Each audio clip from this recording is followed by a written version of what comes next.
Jersey from the headquarters of Century 21 that said, Century 21 is closing down every office in the world today except for your office, how much would you adjust your CMA on terms of the value of the home? Would you change the value at all?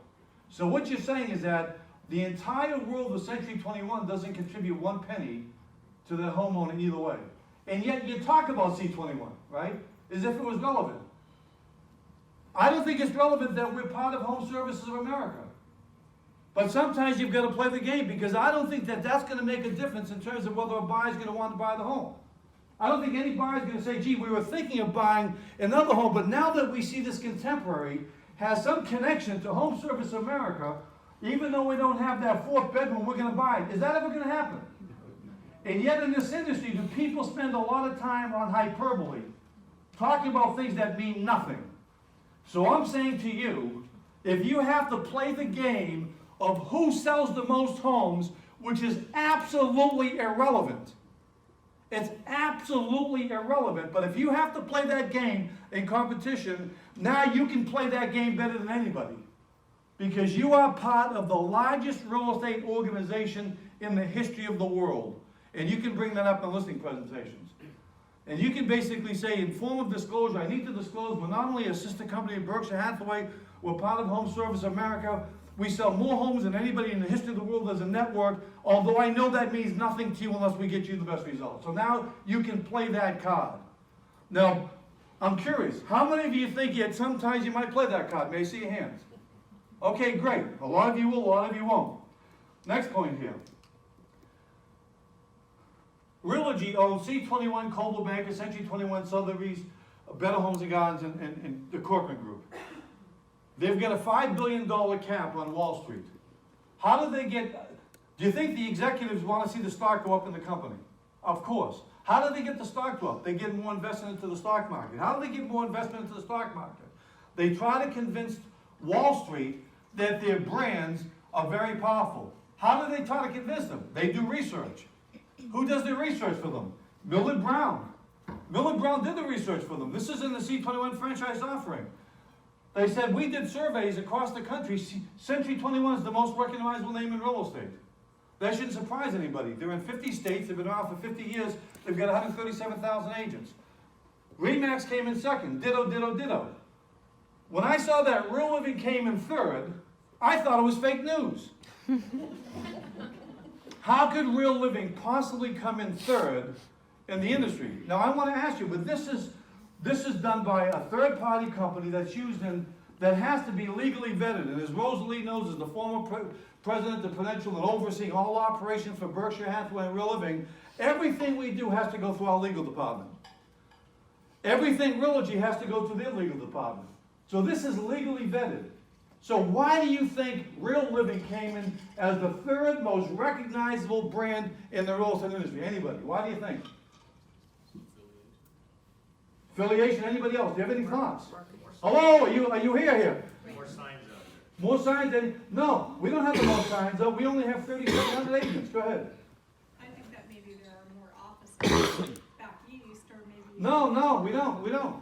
It's nothing like that. We're so small relatively to other brands. We have 3,300 agents. Century 21 has 160,000 agents.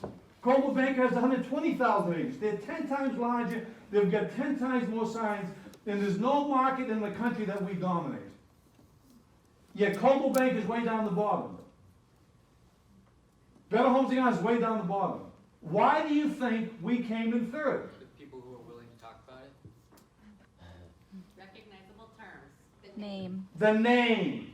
Because of all the companies up there, which brand sounds the most like a real estate company? Real Living. So that's important. So in other words, if somebody's selling pizza, they're going to say Domino's Pizza instead of Domino's Chicken. It's that simple. So we are blessed. We are blessed with the 3rd most recognizable brand. But here's something else. Are there fewer real living agents in your marketplace than Keller Williams? Mm-hmm. Are there fewer real living agents in your market than Coldwell Banker? Mm-hmm. Are there fewer real living agents in your market than RE/MAX? Mm-hmm. Then here's what you have if you're a strategist. You've got the 3rd most recognizable name that people love, and you've got the less channel conflict. Would you rather have the third McDonald's in the food court, or the only Wendy's? Or the only In-N-Out burger? That's what you have in play, but I'm not so sure you're thinking about this all the time. I'm not so sure you're thinking about investing in your career. I think Gada Abbasi may be doing more direct meal than all of you put together. Am I making sense here? Because here's the whole idea. You're in the perfect market to be more aggressive, and I'll tell you why. The people here are less aggressive than New York. And that, see, when you're in a market, when people aren't aggressive, that's the only time you can be aggressive. Nobody in New York and New Jersey knocks on doors. I wonder why. Okay? It's like, Wendy, I'm home. Okay? But do you think agents knock on doors in California? Yeah. Why do you think they knock on doors in California but not in New York and New Jersey? Because people are nicer. Okay? Go have dinner in New York these days. You know what? If you have dinner in New York, you know what the waiter says after you've had dinner? Here's what they ask you. Was anything okay? Oh. People, it's not that people in the West Coast are nicer than on the East Coast, but you're in a lot better mood. Okay? And people are not waiting to fight you if you're prospecting. Okay? You don't have wise guys. Like, I'm a wise guy because I grew up in the East Coast. You know what I say when people call me and they prospect on the phone? Here's they go like this. Oh, Mr. Dalton, this is not a sales call, it's a courtesy call. I say, well, I'm very sorry, all I take is sales calls. Okay? I don't have time for courtesy calls, buddy. If you've got something to sell, have at it, but I don't have time for a courtesy call. All I take is sales calls. In fact, why don't you give me your number so I can call you back at home later tonight? Okay? Now, by the way, people in your marketplace don't think that way and they don't behave that way because they're nicer people. It's a different ballgame. Your agents are different. You don't handle commission objections like the way they handle it in the East. Let me give you the number one way I've ever heard a commission objection out East, okay? But I have to have your permission. Because I'm going to give you the technique, but I have to have your permission to say it if I bleep out the swears. Can I do that, Chad? Do I have no one's going to complain later, oh, this guy came on and he said, but I knew what the swears were. I'm not going to have any backlash. Can I tell you the technique?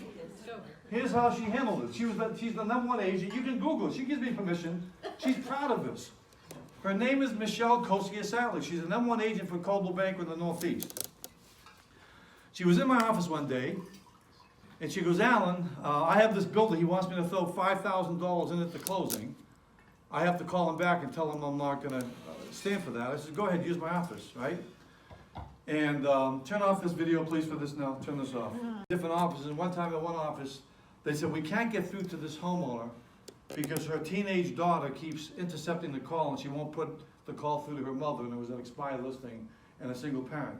I said, well, here, call the number. They had me on the speakerphone. So the precious young teenage girl answered, hello, get your mother and get her right now. And I could hear in the background, Mommy, Mommy, hurry, hurry, it's important. But I can't see any of you doing that because your excellent breeding would be an impediment to that type of behavior, Kat. But I grew up as a savage. Okay? Now, so again, to summarize, we've got the third most recognizable brand.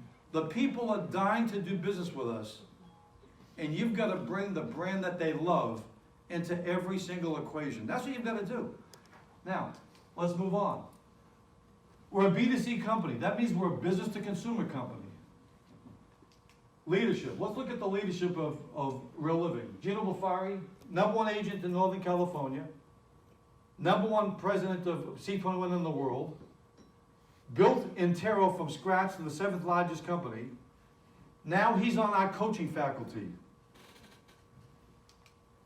Chris Stewart is the greatest combination of technology, that's his background, the greatest combination of technology and marketing the industry's ever seen.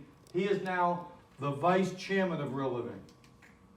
Michael Jabba built out Realogy. This is all within the last year, by the way.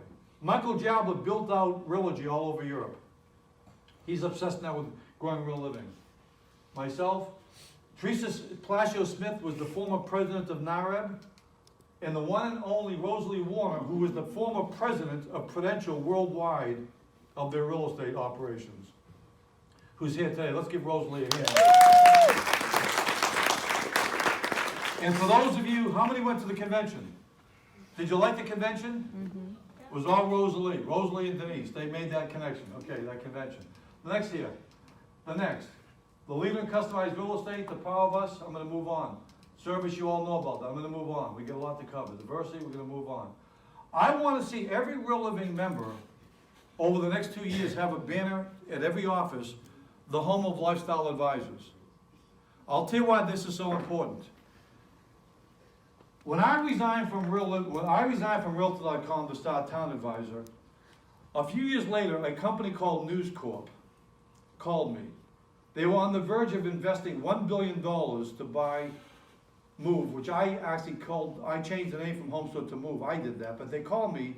I was living in Westlake Village. They asked me, will you fly to New York? Would like to fly you to New York. Would meet you at the Plaza Hotel, because they were investing $1 billion, so they paid me a ridiculously high fee to come out there for the day, as they should, because for 6 years I ran Realtor.com, and they wanted to see, we're going to invest $1 billion. What's your speculation? And this is so important because our investment is going to be returned based on the agent subsidizing the site. Just like Zillow, 90-something% of all their revenues come from realtors subsidizing these sites. So they wanted to see my lay of the land, but I'll never forget the first question they asked me. Allan, how much longer do you think realtors in America are going to be able to get away with gouging the public? Because we're from Australia and all of our fees are 2%. And we're able to sell our homes too. We've got colonials, we've got ranch properties, we've got equestrian properties, we have waterfront properties. In the States, you're getting 5, 6, and 7%. But that's not the way the rest of the world is functioning. How long can this go on? I don't have the time to give into my very complex, comprehensive answer to them, but here's what it reminded me of. The only way that real estate portals can now further monetize their sites is to take over the listing side. 20 years ago, everybody in the industry was talking about disintermediation, the elimination of the middle person. I had my brokers then. It never happened. What happened was disruption, but it was only buying side disruption. But buying side disruption wasn't onerous. It allowed brokers to reduce their classified advertising. How many of you have a real estate team here? It allowed real estate teams to form because now listing rainmakers can control the destiny of their leads. Plus, buyers don't determine the fee. Homeowners determine the fee, agreed? And buyers don't generate listings as much as listings generate buyers.